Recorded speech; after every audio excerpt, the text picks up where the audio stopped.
Since we are in the midst of the Olympics, I thought it was a good opportunity to talk about trans participation in sport, particularly around trans women. This is one of those hot topics that the GC and TERFs love to jump on, and we hear a lot about protecting women's sport. First of all, why does this all matter? There really aren't that many trans professional athletes trying to get anywhere in sport. So it seems like it's a small deal.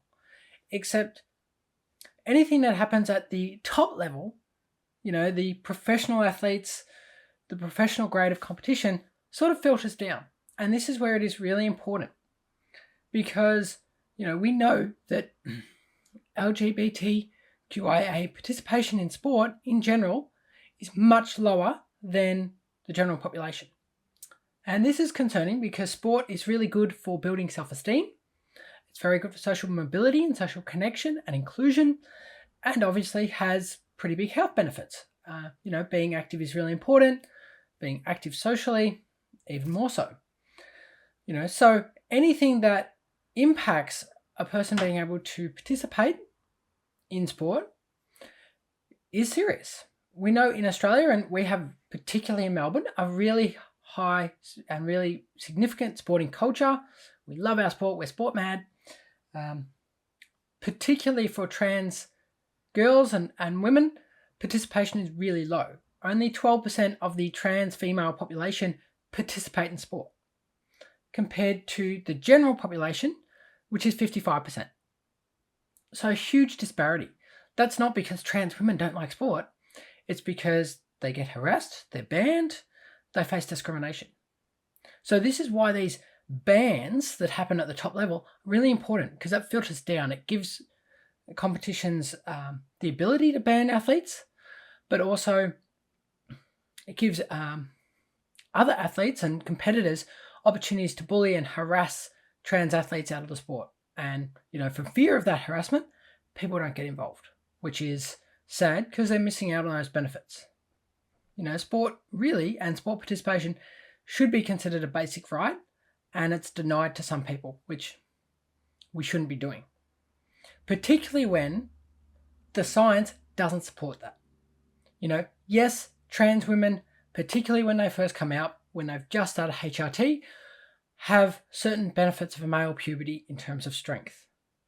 However, Dr. Roberts, who is often quoted by the gender critical and anti-trans movement, states that yes, after 1 year of HRT, it doesn't show enough of a drop to change that potential advantage. However, in the same report, he also points out that after 36 months of HRT, that advantage is pretty negligible. So if anything, his report indicates that maybe there should be some restrictions that trans women have to be on HRT for 36 months, but doesn't support an overall ban. In fact, no medical or scientific evidence supports a whole-scale ban on trans women competing. Potentially just restrictions. And as I quoted Dr. Roberts, we can see why. It requires time for HRT to take away that muscle mass and change certain things. But of course, the anti-trans movement will still talk about, it doesn't change the bone density and, you're not taking away their height. So the question here is, does that constitute an unfair advantage? Now, in sport in general, there is a plethora of difference. In fact, in fencing, someone who is left-handed has a natural advantage over someone who is right-handed. Does that mean we should ban everyone who's left-handed from competing in fencing because they have an advantage? If we look at basketball, and particularly we'll look at women's basketball, Lauren Jackson is 6 foot 5 inches tall. She obviously has an advantage on other competitors, such as Heather Butler, who's 5 foot 5 inches tall. And basketball is in a sport where height is quite advantageous. So does that mean Lauren Jackson should have been banned because she's got an advantage? What we learn is different ways of addressing these advantages and compensating for potentially our disadvantage. Heather Butler has done that to be successful. So once we look at that, in connection with this knowledge that HRT drops muscle mass after, and quite substantially by 36 months, and negates a lot of the advantage, is what is left constitutionally unfair. It really isn't. We can see unfair advantages, supposedly, in just natural variance. So in this case, that bone density, that height, that's natural variance. Now, where does this all come from? Why is there such this paranoia about it? Why do they keep attacking it? There's this perception, and it's a very gendered perception, that males are naturally better at sport. And that, therefore, anyone who is assigned male at birth must be better than anyone who is assigned female at birth. There's a very patriarchal, very sexist way of looking at things. And quite frankly, it's just not true. Males have an advantage in terms of strength, sure, and, potentially speed, particularly when it's over short distances with that associated strength. But there are also female attributes that show that they have an advantage in some situations. Females have a natural advantage in flexibility, coachability, endurance, and balance. So there are definitely sports out there that lend themselves to those traits where women are actually going to be better than male counterparts. There are also sports where physical capabilities don't necessarily matter as much as others. And in fact, in some sports, like shooting, women are shown to outperform men. Oh, I'm aghast. Men should be better at everything, shouldn't they? So this paranoia is about the perception of a male competing against females, and that males must always be better. One, we're not talking about males, we're talking about trans women who are undergoing HRT, that have made steps to medically transition. For all intents and purposes, and this is the bottom line, they're women. So stop comparing male times to female times.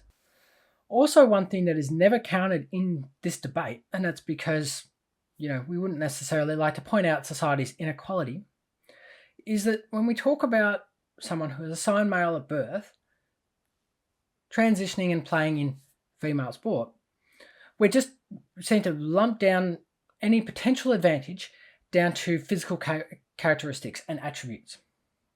Except the truth of the matter is, there is so much more money spent on male sport and male pathways, resources, training facilities, coaches, that realistically, there's probably more of an advantage in the fact that they experienced the male pathway compared to the female pathway. Now that can easily be solved, and it's solved by the most simple thing. Spend the same amount of money on women's sport.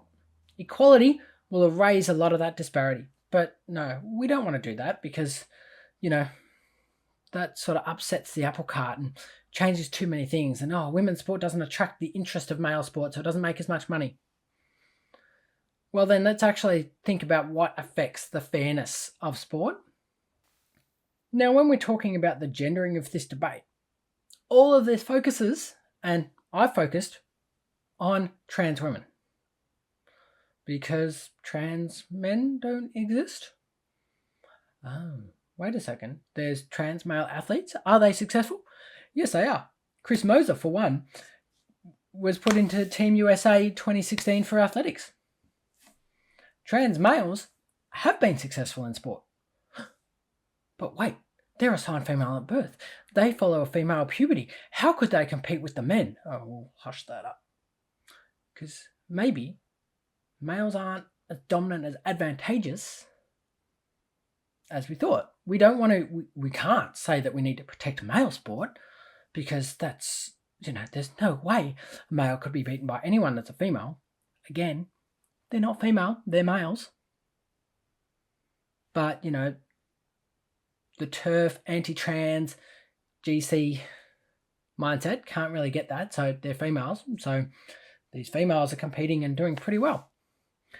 And it leads to the biased nature of this reporting. I quoted Dr. Roberts' evidence before around trans female athletes. He also found that trans men have an observed advantage, but, the anti-trans field won't touch that at all. Because again, they don't want the perception that we need to protect male sport. It is heavily sexist. We need to protect women. Women always need protecting, not men. Finally, this leads to the bias of this reporting and often the just complete blatant misrepresentation of information. We've seen that with trans masculine athletes, but we also see it in terms of the fear of injuries. I find it laughable that people like Peyton McNabb, who complained about getting a concussion in volleyball because the ball was hit by a trans woman, it's laughable. If you look at any statistics, one of the most common injuries in volleyball is concussion. 15% of all injuries in volleyball is concussion. Does that mean that all of those concussions are caused by trans athletes? Of course not. Realistically, if that ball was hit by anyone assigned female at birth, she'd probably still have concussion, because the data, the information about the sport tells us that that's the likely outcome. She played a sport where concussion is a reasonable risk, and she experienced an injury, which was concussion. She just found a target. There are other athletes in volleyball who have experienced severe concussion problems that are unrelated to trans athletes. It's confirmation bias. It's trying to go, okay, we need a situation where one of these concussions is caused by trans athletes. Oh, we found one. There we go. Then trans athletes cause injury. We'll just take that out of context. Context is everything. And the fact that these reporters take things out of context to present a point of view shows you how biased and pathetic they really are. Trans participation in sport. It needs to change. It's not blanket bans. Yeah, there's some cause for restrictions, of course. And there's, cause for monitoring. But blanket bans harm everyone. They harm the specific athletes in question. They harm other women because you're getting a lot of genetic testing. You got a lot of questions. Oh, that woman is 6'5". She must be trans, which is just unfair. And you also have this grassroots problem of preventing kids, preventing young adults, preventing just anyone in the general public from participating in sport, which is terrible. So let's have a common sense approach rather than a hysterical, unfactual attack. And it might be that we actually need to look at getting rid of gender categories in some sports. For instance, in shooting, I don't understand why we have a male and female category. Is that because we're a little bit concerned that the women will beat the men, maybe? Well, evidence suggests that they probably would. But that's it for me. Enjoy the Olympics, enjoy sport. After all, we should be able to